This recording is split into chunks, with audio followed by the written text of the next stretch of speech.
Ladies and gentlemen, one of the greatest country singers of all time, my special guest, Merle Haggard.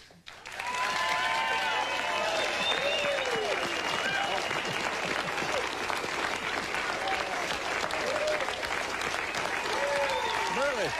Thank you. Hello, brother. Thank you. How you doing? Good to see you, my friend. Have a seat. Merle, do you remember that magic night when you and Marty sang? Like it was last night. Yeah, sure do. You know, he came in wearing that horse blanket, that wild coat. And I think he said... Blue plaid sports coat. Yeah, he said to me, he said, well, I may not out-sing him, but I sure outdressed him. But that was magic that night. You wrote that song originally for him, didn't you? I wrote it. Well, with him in mind. No, I wrote it with, it was begging to you that sort of was like, if you sit down to write a song and you say, I want to sing it, and I want it to be something like Folsom Prison Blues, or I want it to be something like San Antonio Rose. Well, I said, I want this to be something like Begging to You. Okay. And that was the inspiration for the melody that came, and it kind of wrote itself. It was there when the words was done. The melody was already with me, and Bonnie'd gone to get a hamburger, and she came back, and I was sitting in my shorts in the middle of the bed, and I sang her this song, and she cried. And it was actually written on a paper bag. I tore the bag open and wrote the words down there. And I understand there are over 400 recordings now of Today I Started Loving You Again. There's been a lot of great recordings of it, and a lot of great artists have recorded it. I want to go back to that night with Marty Robbins. Let me ask you a question. In your road show, do you still do impressions? Do you ever do those anymore? Impressions? I do everything I can. I use every trick I got. I don't do them every night. If the occasion falls to where it feels good to do them, if I run out of other things to do. The plane, and you took me all over Bakersfield and showed me bits and pieces of your life, and we went to this boxcar which had been made into a house. And this was where you were born. Tell me about that.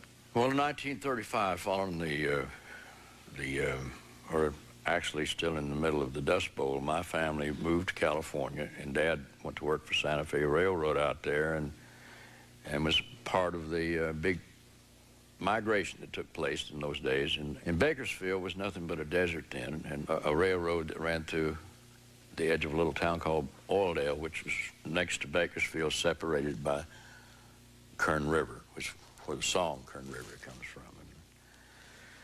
And there was nothing out there except sagebrush and an old railroad track that ran down into the oil fields. And there was a vacant lot that was for sale, and it had an old boxcar that sat on it. It was a 40-foot Santa Fe reefer, is what it was. And my father went to the owner of that property and bargained with her to let him pay it off over the next few years. And he bought it from her for $500.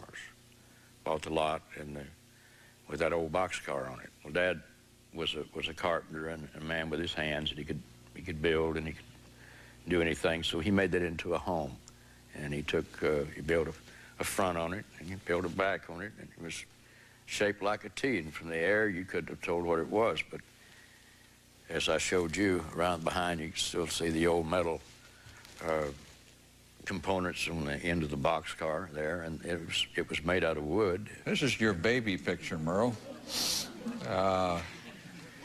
Looks like you're fresh out of the box there. Yeah. And this is at one year. This was taken in 1938. Yeah, I was getting ready to go on stage there. Every kid in the world has a picture like this. Yeah. Where he's lost his teeth. And I believe on the back of the photograph it says you're 7 years old here. You remember these? Right. I remember the time period. It was really, I had a great set of parents. My mother never left my side from the time I was born till I ran off from home when I was 11 years old. That's the first time I ever. And my dad died when I was 9, and he was I wish I could have shown him off. How old was he when he passed away? He was only 46. I think the result of a car collision that caused him to have a growth that caused a cerebral hemorrhage, and he died of a cerebral hemorrhage in about a week. He was very healthy. How old are you in this picture? Do you have any idea? Yeah, I was about the same age as that other one, about 6 or 7. And your father's a very handsome fellow there. Yeah, he was. He was a fiddle player too, wasn't he? Played fiddle, played guitar, played like Merle Travis, and sang Jimmy Rogers songs and yodeled. Miss Flossie, a beautiful lady. And I went back and reread your book. Although the book came out in 1981, it covers all this period. The book, Sing Me Back Home.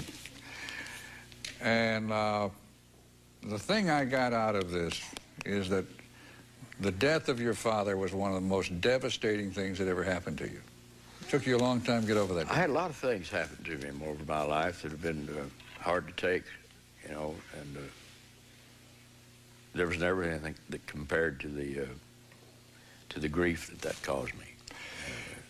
We were close, and I was just nearing the age that I didn't have no idea how much I needed a father, but I guess, you know, things are laid out for you. I believe in predestiny, and I think that he had to go in order for me to get out and do what I did. I guess I might not have ever been in trouble. I might not have known what it was like to be in places I needed to know what it was like so I could write these songs or something. I don't know, but I sure did miss my dad, and I still do.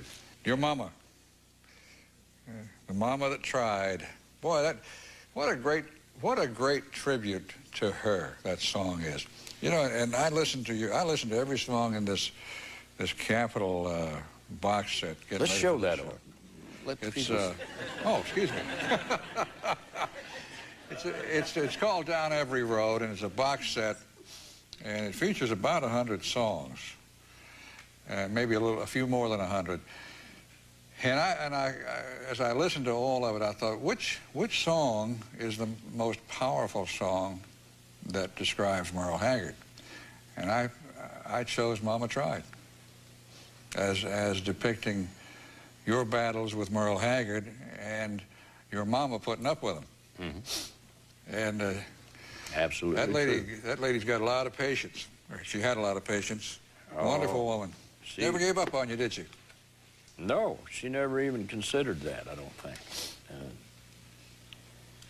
I don't even think she worried about anything except my health during the time I was getting in trouble. I think she knew that was just a valley that I was going through. And she never lost confidence in me, and she never was ashamed when people asked her where I was at. She'd tell them I was in San Quentin, where I should be. And, oh, I didn't know that. Well, I won't tell anybody. And she said, I don't care if you do tell someone. And she was sort of like right straightforward. You met her, and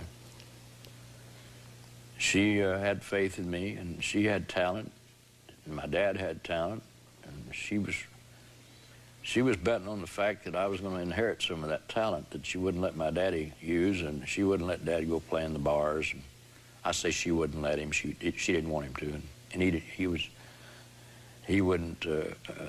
He always honored every rule that she had. I mean, there was no smoking in the house.